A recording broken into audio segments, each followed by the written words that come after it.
Hello दोस्तों, welcome to ज्ञान कोश। दोस्तों, अभी हमारे प्राइम मिनिस्टर नरेंद्र मोदी जी ने Israeli prime minister Benjamin Netanyahu ji से बातचीत की है, जिसमें अभी रिसेंट जो डेवलपमेंट्स देखे गए हैं वेस्ट एशिया में, जहां पर इजराइल ने पहले तो हमास को आड़े हाथ लिया और अब जो है वो हिजबुल्लाह को ले रहा है। तो कुल मिलाकर के देखा जाए तो दोनों के लीडर्स को वहां पे खत्म कर दिया। और एक और डेवलपमेंट क्या है कि इजराइल के टारगेट पे अभी यमनी जो हुतीज हैं वो भी आ गए हैं।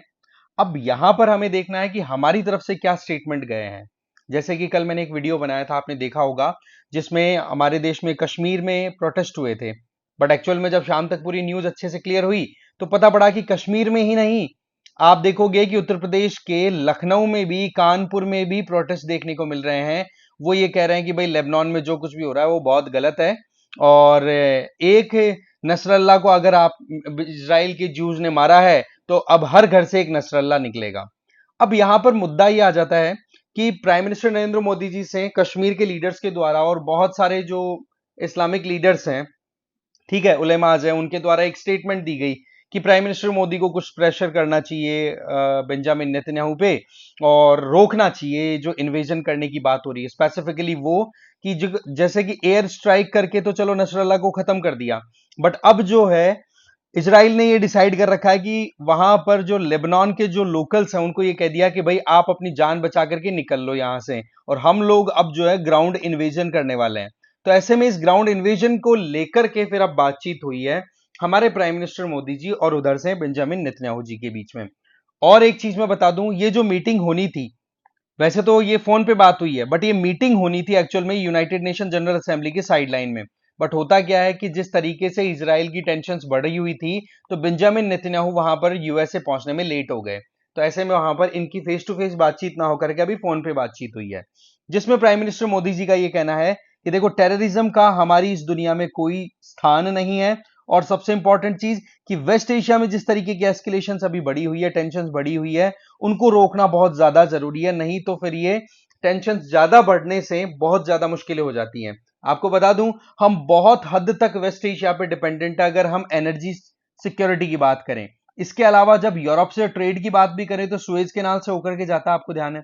तो उधर से भी कहीं ना कहीं अगर डिस्टर्बेंस क्रिएट होती है तो हमारे ट्रेड के ऊपर भी इंपैक्ट आता है, जो कि रिसेंट टाइम में रिलीज भी हुआ था एक डेटा कि हुतीज ने जब से डिसरप्शन क्रिएट किया है रेड सी वाले एरिया में, तब से हमारा ट्रेड डिक्लाइन कर गया है। तो ये चीजें हमारे लिए, देखो, सीधी बात है, कंसर्निंग है। दूसरा कि इसराइल के जिन भी लोगों को पैलेस्टीन के अंदर ही, पैलेस्टीन का मतलब मैं ज्यादा बोलूंगा गाजा स्ट्रिप के अंदर, ठीक है, जहां पर हमास ने हॉस्टेज के तौर पे रखा हुआ है, बोलो उनका भी रिलीज होना चाहिए।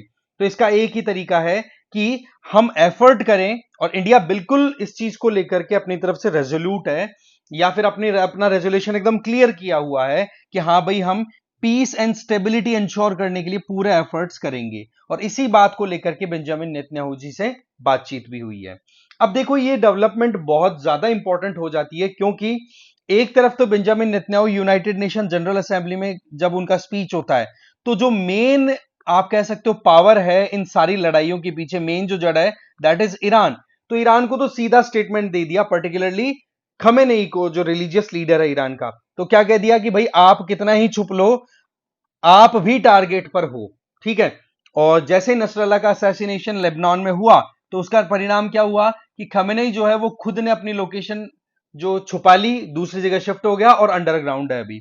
तो इसराइल का एकदम क्लियर स्टेटमेंट है कि ये कुछ कंट्रीज हैं जो कि जैसे ईरान, इराक, सीरिया, है ना, लेबनान, ये सारे कंट्रीज मिलकर के और एक दुनिया के लिए अभिशाप साबित हो रहे हैं, वहीं पर ब्लेसिंग्स इन कंट्रीज के लिए बोला है, जिसमें सऊदी अरब भी है। एक बड़ी इंटरेस्टिंग चीज क्या आ रही है कि यमन के जो हुथी रिबेलियंस है ना, यहां पर लोकेटेड है गल्फ ऑफ एडन के पास में, तो इनके ऊपर अटैक जो हुआ है वो इजरायली एयरफोर्स ने किया है। और आप देखो कि वो एयरफोर्स का जो माइग्रेशन है, इसराइल से जो फाइटर जेट उड़ करके आए हैं, वो सऊदी अरब के एयर स्पेस से होते आए हैं। तो सऊदी अरब तो खुद देखो इन हौथी से बहुत ज्यादा परेशान है, ईरान से वैसे परेशान रहता है। तो सऊदी अरब वाला मैंने एक वीडियो और बनाया था, ध्यान हो तो, कि किस तरीके से एक कॉन्वर्सेशन लीक हुई, जिसमें सलमान जो है, Mohammed bin Salman, crown prince of Saudi Arabia, उन्होंने ये कहा कि मैं पर्सनली ज्यादा कंसर्न नहीं हूं पैलेस्टीन को लेकर के, पर हाँ मेरे लोग कंसर्न है, इसलिए मैं थोड़ा सा इन्वॉल्व रहता हूं। बट पॉइंट यहां पर क्या निकल के आता है कि बेंजामिन नेतन्याहू ने अपनी तरफ से एकदम क्लियर कह रखा है कि भाई इंडिया हमारे लिए बहुत ही इंपॉर्टेंट कंट्री है। ग्रीन कलर में यहां पर ब्लेसिंग्स के अंदर इंडिया को भी दिखा रखा है।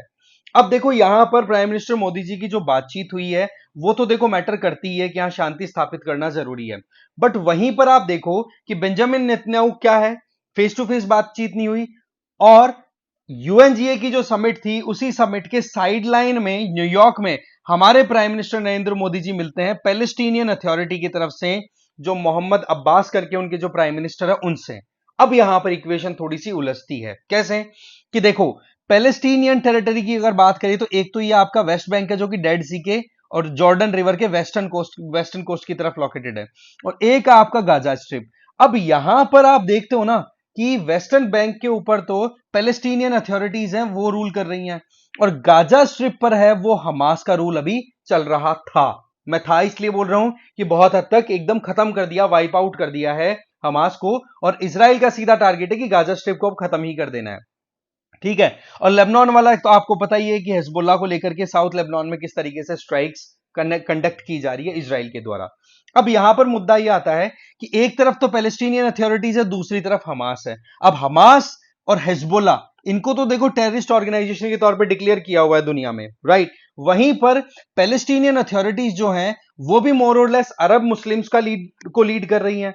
अब यहां पर हमास और पैलेस्टीनियन अथॉरिटीज के बीच का जो गैप है वो साफ साफ दिखाई पड़ रहा है, क्योंकि पैलेस्टीनियन अथॉरिटीज के ऊपर हमास का क्या एलिगेशन लगता है कि ये लोग जो है वो इजराइल के साथ एंगेज कर रहे हैं। अब यहूदियों के साथ एंगेज करना इस्लाम के अंदर बहुत पाप के बराबर ही माना गया है, तो ये चाहते हैं कि भाई शांति से रहा जाए। और इसी बात को ध्यान रखते हुए ये जो भी पैलेस्टीनियन टेरिटरी में इशू आ रहा है उसको लेकर के हमारे प्राइम मिनिस्टर नरेंद्र मोदी जी ने मोहम्मद अब्बास से भी बातचीत की। और ध्यान रखें कि हमारे प्राइम मिनिस्टर अभी करंट जो मोदी जी हैं ये पैलेस्टीन और इजराइल दोनों की विजिट पैरेलली करते रहते हैं, है ना। तो ये अपने आप में इंडिया की न्यूट्रलिटी और इंडिया का जो अप्रोच है उसको क्लियर करता है कि इंडिया बिल्कुल बायस नहीं है, किसी के भी प्रेशर में नहीं है, और हम जो हैं वो टू नेशन थ्योरी के ऊपर बिल्कुल रिलाय करेंगे, हम इसको सपोर्ट करते हैं। इसका मतलब ये कि जिस जगह के ऊपर पैलेस्टीनियन अथॉरिटीज रह रही हैं वहां पर पैलेस्टीन डिक्लेयर कर दिया जाए, जहां पर ज्यूज की पॉपुलेशन ज्यादा है उसको आप इजराइल डिक्लेयर कर दो, और उसके बाद में कोई कॉन्फ्लिक्ट नहीं होना चाहिए। बट हमास और हिजबुल्लाह को ईरान की फीडिंग आती रहती है, और इनका ये सोचना रहता है कि भाई ये इजराइल का तो एग्जिस्टेंस ही बेकार है, इसको तो हम बिल्कुल खत्म नहीं कर देंगे तब तक कुछ नहीं होगा।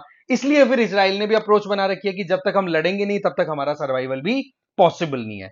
तो ये सारा सिनेरियो इस तरीके से कॉम्प्लेक्स बना हुआ है। But again prime minister Modi ji ने क्या कहा कि देखो टेररिज्म के लिए दुनिया में हमारी तरफ से कोई भी स्थान नहीं है। इसके अलावा पैलेस्टीनियन टेरिटरी को हमने 3 पार्ट्स में डिवाइड किया। एक तो क्या था, वेस्ट बैंक, जिसको पैलेस्टीनियन अथॉरिटी लीड कर रही है, जो कि अभी हमने बात की। एक आपका इजराइल वाला, जिसको मतलब एक टेरिटरी जहां पर ज्यूज की डोमिनेंस है, टेल अवीव और ये सारे आ जाते हैं, वहां पर आपका इजरायली रूल चल रहा है। और एक आपका बच गया गाजा स्ट्रिप, जहां पर हमास का चल रहा है। तो हमास वाला तो मोर और लेस बिल्कुल वाइप आउट करने का तो माहौल बन ही दिया है। आप खुद देख सकते हो वहां पर राफा करके एक सिटी है, ठीक है, वो 2023 में क्या हाल थे और 2024 में क्या हाल है। अभी एक वीडियो बहुत वायरल हो रहा है कि एक जस्ट वाइप करते हुए दिखा रहे हैं कि किस तरीके से वो बिल्कुल कब्रिस्तान, बिल्कुल पार्किंग लॉट में कन्वर्ट कर दिया गया। तो कुल मिलाकर के सवाल अब यह है कि गाजा स्ट्रिप को अब कौन रूल करेगा। कारण कि हमास को तो बिल्कुल वाइप आउट करने का प्रोग्राम इजराइल ने अपना बना रखा है और उसके ऊपर वो काम भी कर रहे हैं। तो एक तो ये बहुत बड़ा सवाल है कि गाजा अब किसके हाथ में रहेगा, क्या पैलेस्टीनियन अथॉरिटी वहां पर रूल करेगी या अब इजराइल अपने अंडर में ही लेने वाला है। एक तो ये पॉइंट हो गया। इसके अलावा वेस्ट एशिया में इतना ज्यादा प्रॉब्लम क्यों क्रिएट होती है, तो देखो साउथ वेस्ट एशिया में ये जो कंट्रीज हैं इनमें सबसे पहली चीज तो इस्लामिक रिलीजन को सबसे ज्यादा फॉलो किया जाता है। इसके अलावा यहां पर नेचुरल रिसोर्सेज में ऑयल की प्रेजेंस बहुत ज्यादा है। तो ये कई फैक्टर्स हैं, यही दो तीन और फैक्टर्स हम ऐड कर सकते हैं जो कि इस रीजन को बहुत ज्यादा डिस्टेबलाइज कर देता है। कैसे कि एक्सटर्नल कॉन्फ्लिक्ट्स की अगर बात करें तो ऑयल एंड नेचुरल गैस को लेकर के कॉन्फ्लिक्ट है। इसके अलावा एक्सटर्नल पावर्स के इंटरवेंशन, जैसे कि ईरान को मोर और लेस चाइना का बैकिंग मिलता रहता है इनडायरेक्टली, और वहीं पर इजराइल को, सऊदी अरब को, इनको यूएसए का, तो यूएस चाइना राइवलरी यहां पर भी दिख रही है इनडायरेक्टली। इसके अलावा न्यूक्लियर और बाकी जो अपनी खुद के लोकल इश्यूज हैं उनको लेकर के। इकोनॉमिकली देखा जाए तो कुछ कंट्रीज जो किंगडम्स हैं वो तो सुपर रिच हैं, और बाकी यमन जैसे हैं बिल्कुल हैंड टू माउथ से भी बुरा हाल हो रहा है वहां पर। इंटरनली देखा जाए तो कहीं पर मोनार्की और रिलीजियस लीडर्स को लेकर के कॉन्फ्लिक्ट है, कहीं पर लोगों के बीच में और रूलर्स के बीच में कॉन्फ्लिक्ट है, जैसे यूएई के अंदर खमेनेई के खिलाफ में बिल्कुल माहौल बना हुआ है कि खत्म करो इस आदमी को। इसके अलावा शिया सुन्नी का कॉन्फ्लिक्ट है, वो भी हाईलाइट रहता है। कर्डिश क्लेम है, यहां पर जो लोकल कम्युनिटीज हैं वो अपने एरिया को क्लेम करते हुए ये चाहती है कि हमारा इंडिपेंडेंट सेपरेट ऑटोनॉमस कंट्री बन जाए। आईएसआईएस को तो अभी कुछ टाइम हुआ ही नहीं था, इजराइल वाला कॉन्फ्लिक्ट अभी हो ही गया। तो वेस्ट एशिया बहुत बुरे तरीके से बर्बाद एरिया होता चला जा रहा है, और इसके अंदर लोकल्स का भी अपना कंट्रीब्यूशन है, तो बाहर वाले भी कुछ कमी नहीं छोड़ रहे हैं, ये साफ साफ दिखाई दे रहा है।